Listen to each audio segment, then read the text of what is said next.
5, 4, 3, 2, 1, 0.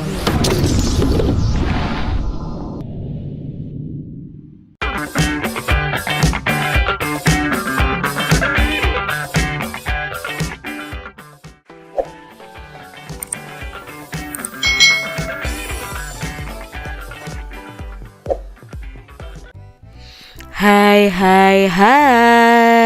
selamat datang di channel YouTube Kak Citra. Apa kabar adik-adik semuanya? Kak Citra berharap kalian dalam kondisi yang baik, sehat, dan siap untuk belajar nih. Hari ini kita akan belajar apa ya? Kita masih belajar di tema 7 tentang kepemimpinan, subtema 2 pemimpin idolaku, pembelajaran yang kelima. Mari adik-adik kita belajar dengan penuh semangat. Apakah menjaga persatuan dan kesatuan hanya tugas pemimpin saja? Tentunya tidak ya adik-adik ya. Apa yang dapat kita lakukan untuk meningkatkan persatuan dan kesatuan kita? Nah adik-adik, kita bisa melakukan banyak hal untuk meningkatkan persatuan dan kesatuan kita. Ya, contohnya dengan saling menghargai, berteman dengan semua orang tanpa membedakan agama, suku, ras, golongan, dan lain sebagainya. Kemarin kalian sudah membaca tentang kisah Sudin yang berangkat ke kota untuk mengikuti lomba pidato. Sudin harus berada di kota tersebut selama beberapa hari. Perlombaan berlangsung selama 3 hari. Panitia kegiatan telah menyediakan penginapan untuk seluruh pesertanya. Nah, di sini di malam pertama, Sudin harus mengikuti acara budaya yang digelar di sebuah ruangan besar. Sudin bertemu dengan beberapa siswa se-Indonesia. Sudin takjub karena mereka membawakan kesenian yang beragam. Di sini ada 2 orang peserta menampilkan tari daerah secara berpasangan. Mereka menampilkan tari piring. Sudin memperhatikan dengan cermat penampilan kedua penari. Sudin memperhatikan keunikan dari tari piring ini yang dipertunjukkan. Tari piring itu berasal dari Sumatera Barat adik-adik. Dalam melakukan gerakan, penari akan menggunakan piring sebagai properti tari. Nah, piring itu diletakkan pada telapak tangan lalu digerakkan ke berbagai arah tanpa jatuh. Inilah keunikan dari tari piring ini. Keunikan lain adalah penari ini melakukan gerak di atas pecahan piring tanpa terlihat sakit dan tetap menari dengan lincah. Ini tadi keunikan dari tari piring yang berasal dari Sumatera Barat. Adik-adik, pertunjukan tari itu terdiri atas beberapa unsur tari. Keunikan suatu tarian itu akibat dari keunikan unsur-unsur tari itu dibandingkan dengan tari lainnya. Apa sajakah unsur-unsur tari itu? Yuk kita pelajari bersama-sama. Unsur tari. Dalam tarian itu terdapat berbagai unsur yang saling mendukung sehingga memunculkan perpaduan yang harmonis. Nah, keharmonisan itu akan membuat sajian tari ini menjadi indah dan menarik adik-adik. Unsur tari itu terdiri atas gerak, busana, tata rias, properti, dan iringan. Yang pertama, unsur tari yang utama nih adik-adik, yaitu gerak. Nah, gerak tari adalah serangkaian gerak indah dari anggota tubuh yang dapat dinikmati oleh orang lain. Gerak tari ini diperagakan berdasarkan ruang, waktu, dan tenaga. Ciri khas gerak tari di setiap daerah di Indonesia itu berbeda-beda loh adik-adik. Gerak tari sendiri terbagi menjadi 2, yaitu gerak tari murni dan gerak maknawi. Nah, gerak tari murni ini adalah gerak yang tidak mengandung arti tetapi tetap mementingkan keindahan. Sebaliknya, kalau gerak tari maknawi itu mempunyai arti tertentu. Itu unsur pertama yaitu gerak. Lalu unsur kedua dalam tari yaitu tata busana atau pakaiannya adik-adik. Nah, tata busana dari tari ini meliputi semua pakaian yang dikenakan oleh penari saat mempertunjukkan suatu karya tari di atas pentas sesuai dengan peran yang ditampilkan. Nah, tata busana tari ini harus disesuaikan dengan konsep, tema, karakter, dan bentuk tarian. Nah, tata busana membantu penonton akan menangkap ciri sebuah peran atau tokoh. Tata busana juga memperlihatkan kesesuaian hubungan antara peran dengan karakter tarian yang dibawakan. Kalau adik-adik tahu ya, misalnya ada tari Bambang Cakil ya, di situ melawan penjahatnya adalah Buto begitu. Nah, itu pakainya busananya yang mencerminkan bahwa itu tuh raksasa, monster atau Buto kalau dalam bahasa Jawanya. Lalu unsur tari yang ketiga ada tata rias ya, tata rias wajah dari penarinya. Dalam mempertunjukkan suatu tarian, penari itu harus merias wajahnya. Alat-alat rias yang digunakan ya seperti bedak, lipstik, pensil alis, perona mata, perona pipi seperti itu. Nah, tujuannya apa rias wajah ini? Ini untuk mengubah tampilan wajah penari agar sesuai dengan karakter tarian yang akan dibawakan adik-adik. Jadi kalau tidak dirias ya tidak akan sesuai dengan karakter dari tarian tersebut. Lalu unsur tari yang keempat itu adalah iringan tari atau musiknya. Nah, iringan tari ini merupakan bunyi-bunyian untuk mendukung suasana penampilan tari. Iringan tari ini dapat berupa permainan alat musik secara modern atau tradisional ya. Nah, iringan tari juga dapat berupa bunyi yang berasal dari gerakan tubuh. Misalnya ada tepukan tangan, hentakan kaki, siulan, dan nyanyian. Kalau kalian pernah melihat tari kecak adik-adik, itu kan iringannya itu dari mulut para penari ya. Ada juga ditambah dengan iringan musiknya, tapi lebih kuatnya adalah iringan dari mulut penari tersebut sendiri. Nah, di sini bisa juga menggunakan alat-alat musik tradisional, misalnya gamelan adik-adik ya. Bisa juga memakai angklung dan lain sebagainya. Itu tadi unsur-unsur tari ya, ada gerak, tata busana, tata rias, dan iringan tari. Lalu unsur yang kelima ada properti tari. Nah, properti tari ini alat-alat yang digunakan untuk menari ya. Properti tari meliputi semua alat yang digunakan oleh penari dalam melakukan gerakan tari. Nah, properti tari ini dapat berupa selendang, kipas, topeng, piring, kuda kepang, keris, tombak, tameng, atau benda-benda lainnya. Nah, tadi kalau di tari piring itu kan propertinya adalah piring ya. Lalu ada selendang, misalnya di tari gambyong itu memakainya selendang. Lalu kalau tari reog itu memakai topeng. Tari topeng itu juga memakai topeng ya. Tari kuda lumping itu memakai kuda kepang ya. Kuda-kudaan seperti itu dari anyaman bambu. Nah, pemilihan properti tari ini harus disesuaikan dengan jenis tari yang akan ditampilkan adik-adik. Lalu unsur tari yang berikutnya adalah tempat pertunjukan ya. Nah, seni tari itu memerlukan tempat untuk mempertunjukkannya. Nah, tempat pertunjukan tari biasanya disebut dengan panggung. Secara umum jenis pentas tari itu ada dua, pentas tertutup dan terbuka. Kalau pentas tertutup itu diadakan di dalam ruangan, kalau pentas terbuka itu diadakan di luar ruangan, misalnya di lapangan, halaman rumah, atau bahkan mungkin di jalan ya. Itu tadi ya unsur-unsur dalam tari. Adik-adik, Indonesia ini merupakan negara yang kaya akan budaya. Sebagai pelajar, kalian dapat menjaga persatuan dan kesatuan itu melalui penghargaan terhadap budaya kalian itu.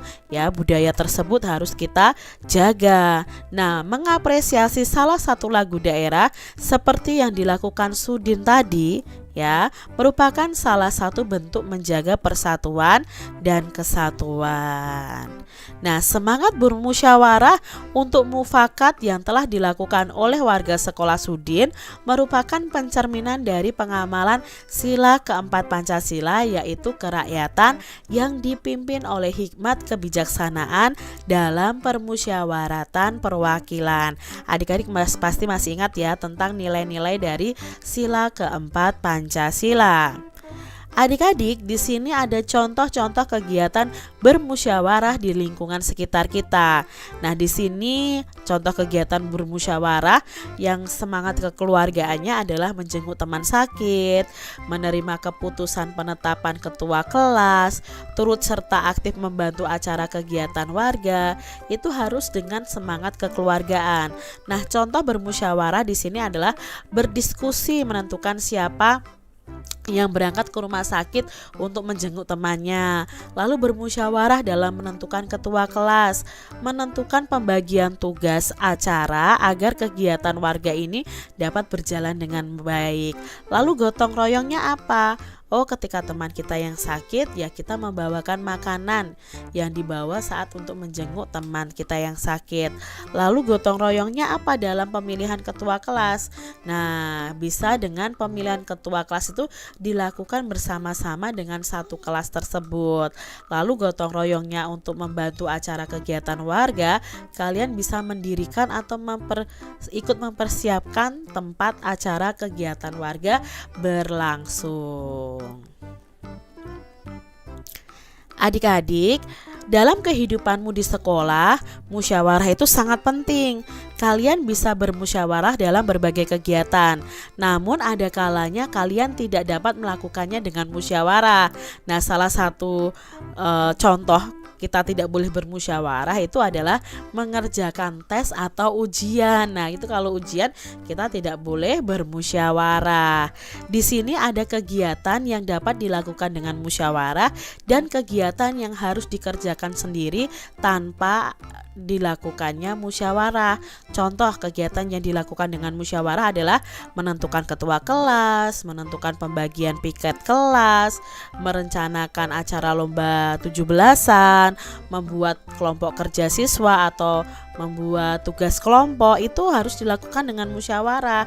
Tapi ada juga yang tidak dapat dilakukan dengan musyawarah. Contohnya mengerjakan ulangan atau ujian, melaksanakan tugas piket kelas yang sudah ditentukan ya, lalu membeli jajanan atau makanan ringan, membuat prakarya, pergi ke belakang atau ke toilet sekolah.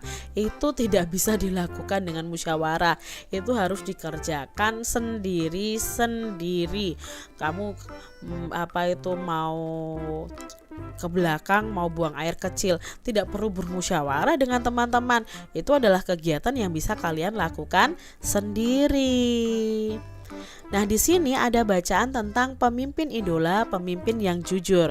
Mari kita baca bersama-sama adik-adik. Ida, teman sebangkuku, mungil, berkulit hitam manis, tidak banyak bicara dan pandai. Ia seorang anak yang sederhana.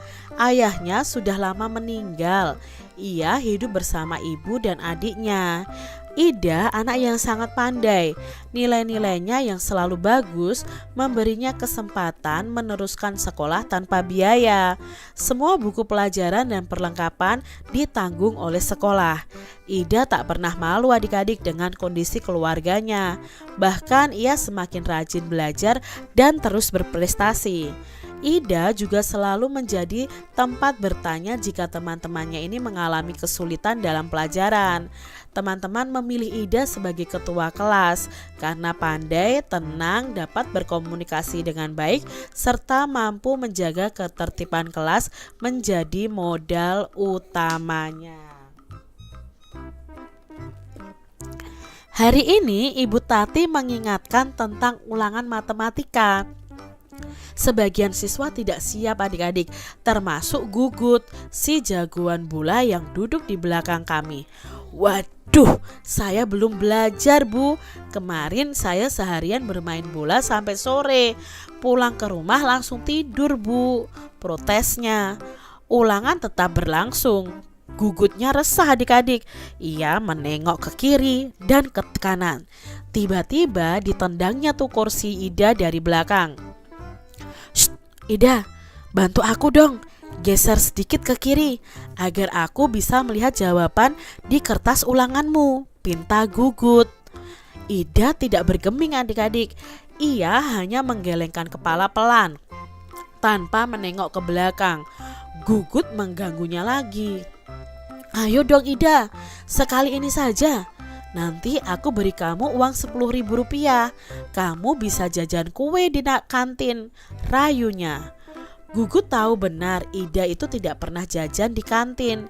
Ibunya tidak memberinya bekal uang jajan. Ida ini selalu membawa sebungkus nasi dan lauk dari rumah. Namun di luar dugaan Gugut, Ida tidak terusik. Sekali lagi ia menggeleng pelan. Sampai waktu berakhir, Gugut terpaksa menyerahkan kertas ulangannya dengan lunglai. Lalu pada waktu istirahat, Ida menghampiri Gugut adik-adik. "Maaf ya Gugut, aku bukan tidak ingin membantumu. Menyontek dan memberi contekan kepada teman adalah perbuatan yang tidak jujur. Bahkan perbuatan tersebut bisa dianggap sebagai korupsi kecil-kecilan," katanya kepada Gugut. "Ah Ida, masa menyontek sekali saja dianggap korupsi? Setauku korupsi nilainya miliaran dan hanya dilakukan oleh pejabat berkuasa," kata Gugut. "Gugut, justru kita harus melatih diri. Korupsi dan menyontek sama-sama mengambil hak orang lain. Bernilai kecil atau besar tetap saja tidak jujur. Kita membiasakan diri bertingkah laku lurus. Mudah-mudahan ketika besar nanti kita tidak akan tergoda untuk melakukan korupsi dalam bentuk apapun," Ida menambahkan dengan panjang lebar. Aku dan teman-teman sekelas yang ikut mendengarkan percakapan Ida dan Gugut terdiam setuju. Memang tidak salah kami memilih dia sebagai pemimpin di kelas. Tidak sekedar pandai, Ida juga patut dijadikan teladan. Nah, dari Ida ini kita belajar adik-adik bahwa kita itu harus mengetahui mana perbuatan yang baik dan mana yang perbuatan yang tidak baik. Ya, di sini menjadi seorang pemimpin itu harus jujur, menjadi teladan juga bagi orang-orang di sekitarnya. Ya, tidak seenaknya sendiri menjadi pemimpin. Ida ini menjadi ketua kelas ya kan. Dia harus menjadi contoh atau teladan bagi teman-temannya. Buatlah pertanyaan sebanyak-banyaknya tentang cerita di atas. Lalu kalian bisa bertukar pertanyaan itu dengan teman kalian. Lalu kalian akan saling menjawab pertanyaan yang ditukarkan tadi. Contohnya di sini Kak Citra sudah membuat beberapa pertanyaan dan jawabannya. Yang pertama, bagaimana ciri-ciri fisik Ida? Nah, dari bacaan tadi ciri-cirinya mungil, berkulit hitam manis, tidak banyak bicara dan pandai ya. Lalu di bacaan tadi bisa juga kita buat kalimat tanya atau pertanyaannya, apa alasan teman-teman memilih Ida menjadi ketua kelas? Nah, alasannya karena Ida tadi pandai, tenang, dapat berkomunikasi dengan baik, mampu menjaga ketertiban kelas. Pertanyaan berikutnya yaitu kenapa Gugut resah ketika hendak ulangan matematika? Ya karena Gugut belum belajar, malah bermain bola ya adik-adik ya. Pertanyaan berikutnya, kenapa Gugut menendang kursi Ida dari belakang? Karena Gugut minta bantuan contekan kepada Ida. Apa bujukan Gugut agar Ida mau memberikan contekan? Ya tadi Gugut akan memberikan uang 10.000 untuk uang jajan Ida, untuk Ida bisa beli kue di kantin. Mengapa Ida menolak permintaan Gugut? Ya karena bagi Ida menyontek dan memberikan contekan itu adalah perbuatan yang tidak jujur, bahkan bisa dianggap sebagai korupsi kecil-kecilan. Nah, adik-adik, kalian nanti akan diminta membuat teks pidato. Kalian masih ingat ya, teks pidato itu harus memuat satu, salam pembuka, lalu yang kedua ada pendahuluan, inti ya, lalu keterangan lengkap tentang topik yang disampaikan secara rinci, lalu ada penutup dan salam penutup. Pada pembelajaran sebelumnya Kak Citra sudah banyak memberikan contoh-contoh pidato yang bisa kalian buat. Nah, sekarang kalian membuat teks pidato berdasarkan pemikiran kalian sendiri ya. Kalian bisa tuliskan di buku tulis kalian masing-masing. Demikian tadi adik-adik pembahasan kita di tema 7, subtema 2 pembelajaran yang kelima. Semoga video pembelajaran ini bermanfaat untuk adik-adik semuanya, dan sampai jumpa lagi di video pembelajaran Kak Citra selanjutnya. Tuhan memberkati. Jangan lupa tekan tombol subscribe, lalu tekan loncengnya, tekan juga tombol like, lalu share ke media sosial kalian. Jangan lupa untuk ikuti media sosial Kak Citra. Terima kasih.